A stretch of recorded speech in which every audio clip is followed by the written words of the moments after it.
Welcome back, everybody. This is Sketchframe Studio. You may call me Inker Ants. We are on our third episode of Creator Character Chunks. I hope you guys have been enjoying this so far. I'm still experimenting with whether or not this format works. Today we will be discussing more on how we handle character design. We're going to start fleshing out the details now that we have the colors. Now, I have some ideas already in mind, as you can see from the kind of rough sketch in the back corner. But I'm going to explain a little bit on why I chose the kind of design choices that I did and what we can do from here to kind of make certain things more or less visible. One of the things I forgot to talk about last episode was why it is that the lips are so important to have visible. Lip sync is a weird thing in animation that has a lot more explanation to it than a lot of other things, but to have the ability to emote correctly is important. And you can't always just stick lipstick on a character to help your character have that identification, or have some kind of natural lip color like you would in real life that would separate the two designs. So there are lots of ways to approach that. I'm going to show a little bit about how I can do that here in this neutral expression, just using simple lines and simple alterations while we're going through the character and kind of figuring out the way we want things to move and look. I hope you guys can see the full thing. There we go. So, I'm not going to worry about the timer just yet. The timer is for something else later. Right now, what we're going to do is we're just going to take what we have of that main layer. We're going to lower it just a little bit. We're going to start our very first cleanup pass. I use blue. Now the reason I use blue, and I mentioned yesterday I would talk a little bit more about it, is it helps me be able to figure out what color works best with the character after we've added tones. So once we've added these details, we'll be able to go back in and figure that out more. Now one of the reasons a lot of my characters that you've seen have wavy hair is it creates an interesting silhouette that draws attention to the face. And one of the ways you can do that is by simply adding thinner lines. Is this the right tone? Nope, I still have it in low opacity. So one of the ways you can do that is by having thinner lines on elements that are just vague details and thicker lines on the outside. Now, I am starting with the base of what I have over here so that I can see if there are any tangents. But I've already kind of figured out in my mind that I think I want to change the way the hair is identified and the means of which I identified the curl in it. There are certain ones that I'll probably keep, but for right now, I just want to kind of go in here, identify where those major shapes were to begin with, make sure they're drawn on model this time. It's okay if it's a little off. Your characters might not always be perfectly on model.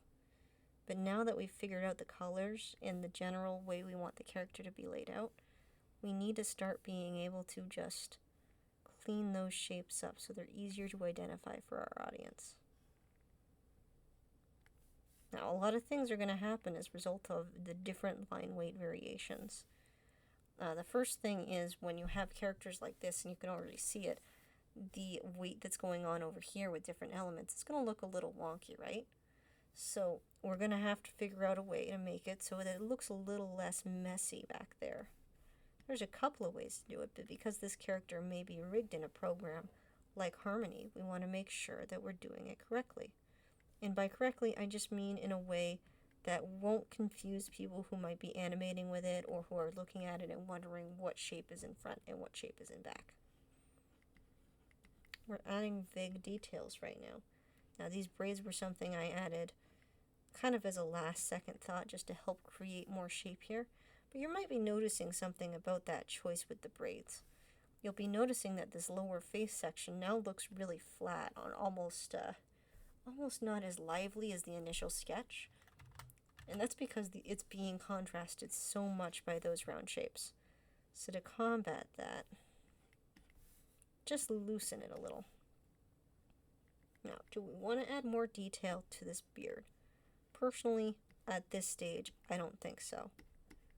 But as we go through this and we work on it together, we might change our minds a little bit. So we have all of the details now in place from what we roughly thought they should look like in the previous drawings. And we kind of have the ability to identify where things are and how they sit, right? Well, there's a couple of issues we can tell off the bat. One, aside from the shirt, we're going to ignore the shirt. It's bugging me, but I just needed a base there. The first thing we notice is that the line weight is all over the place. Now, it's okay to have sketchy lines. That's normal. But you want to make sure that areas that might be, especially for character rigs, that might have like different parts to them that are layered so closely together, you either enlarge them so that they don't have this weird tangent going on, or you basically adjust the weight of them. So we have a couple of ways we could do this. This is one shape. We want to leave this as is. It helps identify where the face is. So now that we know that is there, how do we fix this area back here? Because this piece, this one here, is attached to this. So we have a couple options. We could, one, do something like this. Now, that's still a little messy, but it's a little more clear because we can tell where things are, right? The other option, and the one I'm more prone to, is let's make this its own shape. Now, even though it's not a great shape and I'd want to go back and fix it further, we can identify that this is not part of this main shape here, and that, you know, the lines all make sense for what they are. But how do we deal with the little bump that's back there? That was the drawing force of our problem. Do a little rim shot there. We have a couple of options. One, we change the color that we're using. This already automatically helps identify what's the front of the hair, what's the back. Now, again, I'm using blue, so it'd just be a variation on blue, because blue is important for this particular version. So, the thing is, if you do that there, you've got to do it for any section that we deem as part of the back of the hair. That doesn't necessarily mean all of it, but it's not a bad idea.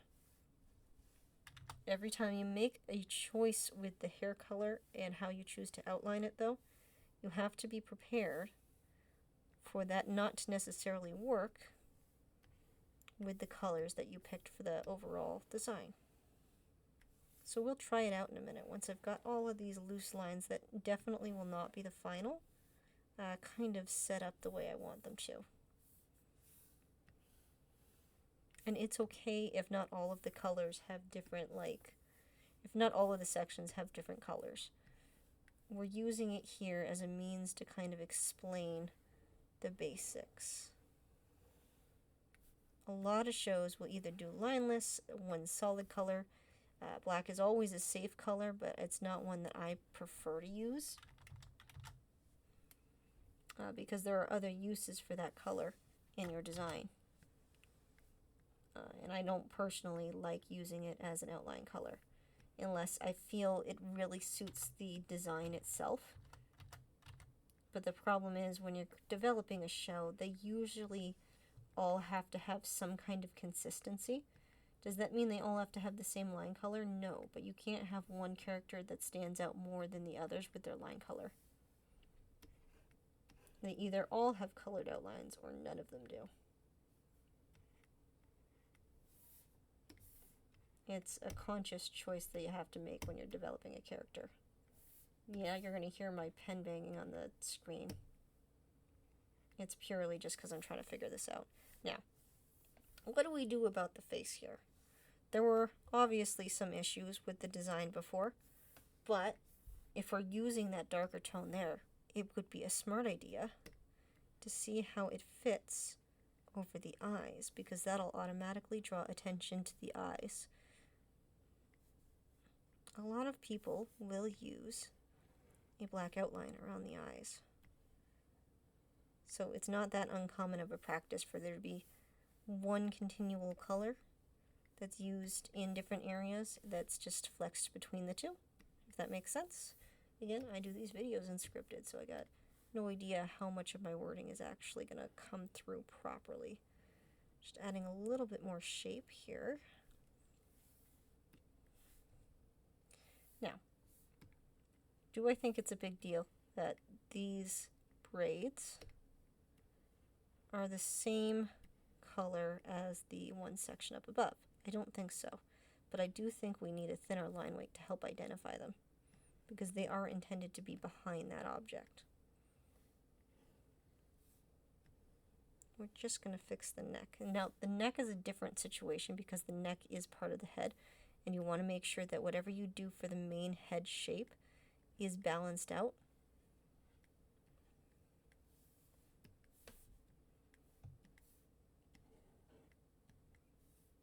And there we go. It's not perfect by any means, but it's not bad. All we've done is some basic cleanup to allow us to be able to experiment a little bit more. When we talk about bodies, I'll show a little bit more on how we can do more for this. Now, you might be asking, why am I not thickly outlining these? It's because they're probably going to swish around if I do character designs. So it's almost better to leave them thin so that they don't distract too much. But we'll try it out once we get there. And if I decide in the next video, when we talk about expressions and how to determine if your line work works for the expressions you want to give these characters, then we might decide we want to change the line weight on them. Now, the thing with mouths. In a neutral position, most people will draw a mouth like this. You can have a thin mouth and it'll contrast the thickness of the face as a whole, but there's other ways to handle it. I've seen a lot of artists who will go like this, and it'll create a natural shape that helps aid in it. Aid in the way your character sits. We're going to do that just as a simplicity's sake thing. Now, let's go back and grab our colors. Remembering, if you're doing it digitally, always lasso. Grab your colors, get a new layer. Now, there's a couple ways you could do the layering on this. I think for me, what I'm going to do is grab each section that has that particular color, and we can fix the more weird results of it after. And you'll see what I mean in a minute, because there's something that consistently happens when you're doing work on Photoshop that some people notice, some people don't. But because I'm trying to teach you guys, I want it to look as semi-professional as possible, even if it is intended to be more quick, so you see the roughness in the process. Now what we're doing here is we're applying the colors so that when we decide to fix the line weight, we can determine if we think it looks ugly or not, basically. Because it's important you know whether or not the color selection that you've picked actually works with the lines that you've done and with the specific details, or if it ends up looking too cluttered as a result.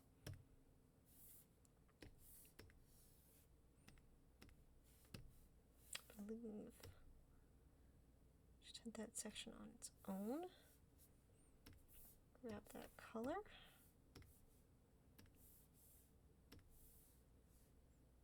Grab the lasso just to clean it up a little bit more. That's pretty good.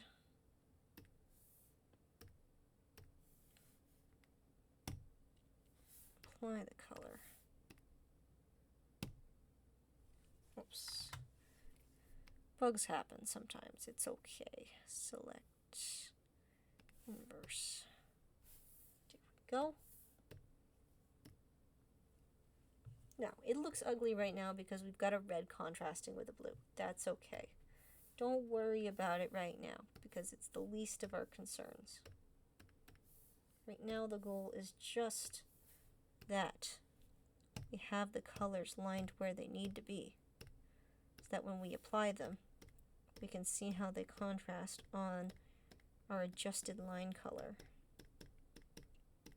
Or if we find out that we just kind of like them on their own with no lines, because that's something that's becoming more popular, is lineless character design.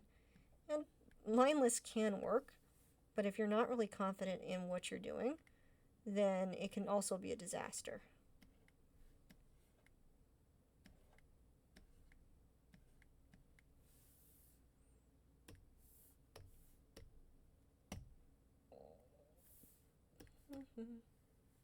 Go away.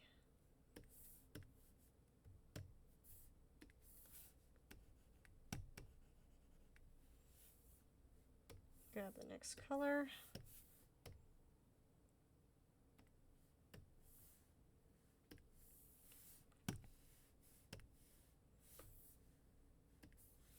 I don't know if this series will be an everyday thing or not.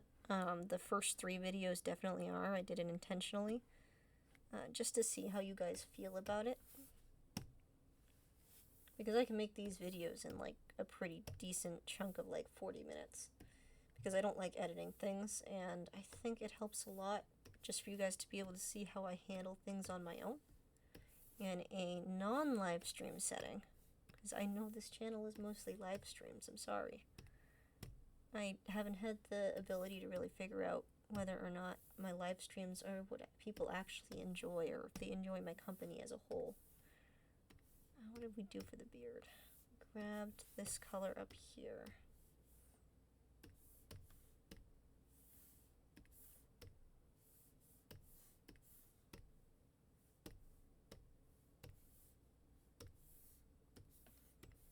Grab the skin color.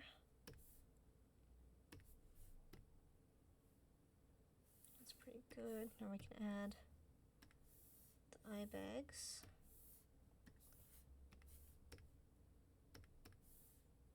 And clean up where they're located a little bit more.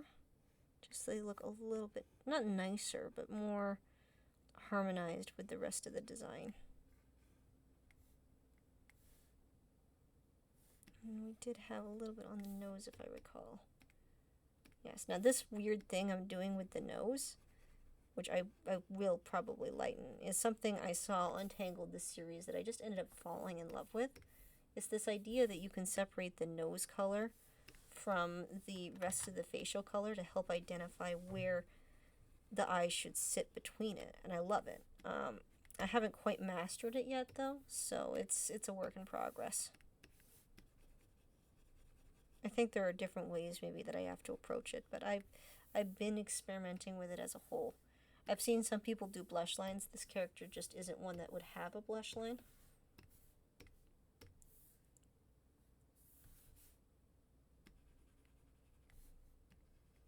Okay, now we have all the colors in place other than the t-shirt, because the t-shirt does not matter. So what we're going to do is we're going to go over to our line color. We're just going to go through each of the options to see which feels the most natural for the design. And then we'll determine in the next episode if we think these details are too much. Because right now, we just want to see that everything is harmonizing correctly. And it's okay if your character isn't one that, like, you know, has this more blue outline to it. You know, it's going to happen. Something that is important to note, though, is if you aren't selecting the lines when you're designing things and coloring them in, some weird stuff can happen in the background when you're trying to shift the colors around. So just make sure those colors are filled in the best they can be, because you can see here, if they're not, it does weird stuff to the way the program actually registers your colors. So what I do, I grab each of those sections that I think is going to be problematic, and I start just lightly filling them in before I do anything else. It's pretty easy, it's pretty quick to do. Just be careful that you don't go over the wrong sections. But this just ensures that your design will actually show up properly. Once you go to try to play with the line color.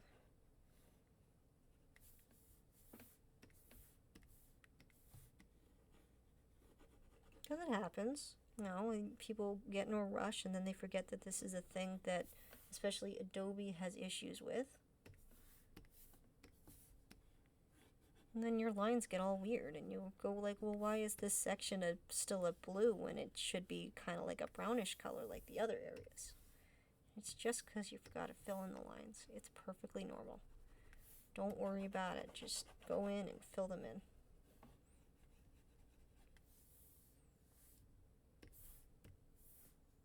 Same thing up here. Now it's going to look patchy. That's okay. This isn't about perfection yet. That's a whole other thing. Right now you just want to make sure that where those colors are, you're able to make sure that they're not going to be a problem. Because if they're not filled in properly, it's going to be a problem. Trust me, you'll see why in a minute. The ears are always hard because you sometimes forget that your ears stick out when you're doing character designs. At least mine do. I have this obsession with making ears kind of part of the initial setup for the silhouette because I like drawing elves. And that can be a problem. Because sometimes when you draw an elf, you just kind of forget that other people don't have this kind of shape to their silhouette. Some people do. Some people in real life do, but not everybody. I just think it's a cool way of creating a interesting extra look to your character.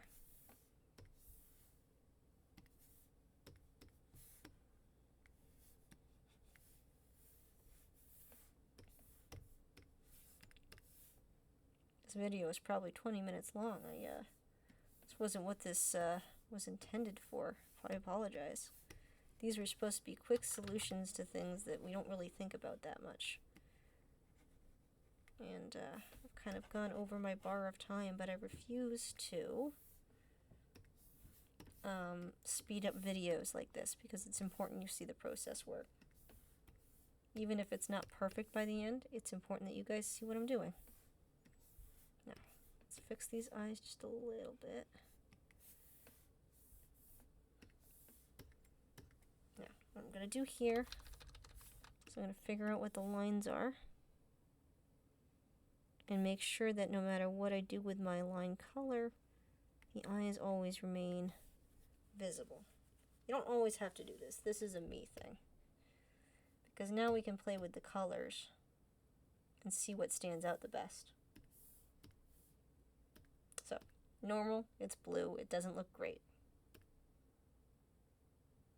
Darken is okay. We've got some variation going on, and yes, there's still patches where you can see some of that blue coming through, but it's not awful.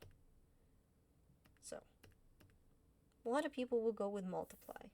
Multiply is okay. It's not the greatest. It has its advantages and its disadvantages, especially with the whole color thing. Because as you can see, you're still getting blue. If you want to work with multiply, I suggest using red, because red is easy to kind of adjust. Color burn is okay if you like that more neon look.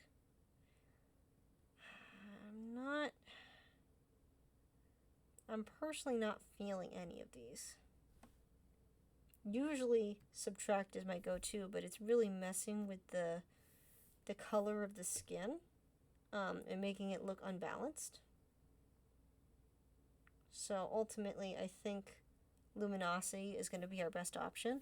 It creates a little bit of depth to the piece, but it doesn't take too much away from it either. So we're going to merge our layers and see how it looks desaturated.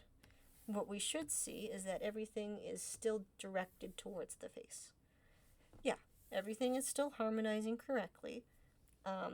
Do I think there's a little bit too much space on this side? A little bit, but we can try to adjust different variations on the way we handle the hair in the next episode. And different techniques. I think that was what the purpose of today's was, or was today about, no, today was about line weight and color. But we can talk more about how you can fill in these different silhouette shapes to make them look nice in the next episode. I will probably have to sort through all of the audio to make sure I know what each episode is about after I've recorded them. I apologize. But thank you so much for another episode of Creator Character Chunks. I'm sorry if this was 20 minutes long. We will use the timer in the next episode when we talk more about how we figure out what we want for these inner shapes now that we've picked the colors that we want for the outline and the skin and the hair and just balancing everything out. Yeah, this has been Sketchframe Studio. You can call me Ink or Ants, and I hope you have a Carpe Diem day.